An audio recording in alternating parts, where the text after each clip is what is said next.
இந்த எபிசோட நாம இயக்குனர் கே.எஸ். கிஷான் இயக்கத்தில் வெளிவந்திருக்கிற டார்க் ஜெயின் படத்தை பார்க்க போகிறோம். இந்த படத்தோட கதை பற்றி பார்த்தோம்னா, ஆதர்ஷ் மதிகாந்த் தன் மனைவி மற்றும் தங்கையுடன் சென்னையில் வசித்து வராரு. கடன் பிரச்சனையில் சிக்கி தவிக்கும் ஆதர்ஷ் மதிகாந்துக்கு கோவையில் வசிக்கும் தனது தாத்தா பற்றி தெரிய வருது. அவர் சொத்துக்களை தனக்கு எழுதி வைக்க தயாராக இருப்பதும் தெரியுது.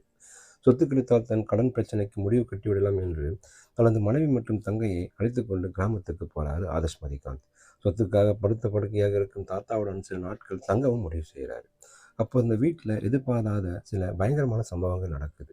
தன்னை அந்த ஊருக்கு அழைத்து வந்த நபரும் படுத்த படுக்கையாக இருந்த தனது தாத்தாவும் பல வருடங்களுக்கு முன்பே இறந்து விட்டது தெரிய வருது.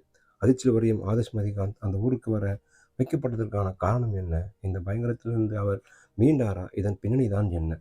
இதான் இந்த படத்தோட மீதி கதை.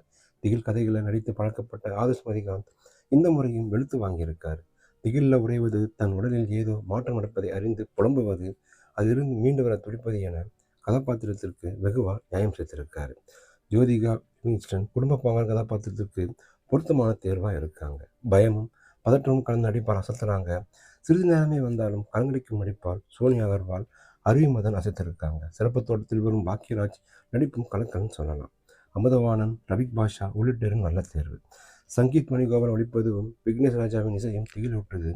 உளறிக்க வைக்கும் திகில் காட்சிகள் பலம் சொல்லலாம். சில காட்சிகள் யூகிக்க முடியுது. ஒரே வீட்டில் நடக்கும் சம்பவங்கள் என்றாலும் அதை திகில் கொண்ட காட்சிகள் நகர்த்தி அச்சத்தில் உரைய வைத்திருக்காரு இயக்குனர். இடைவேளையும் கிளைமேக்ஸும் திருப்பும் சொல்லலாம்.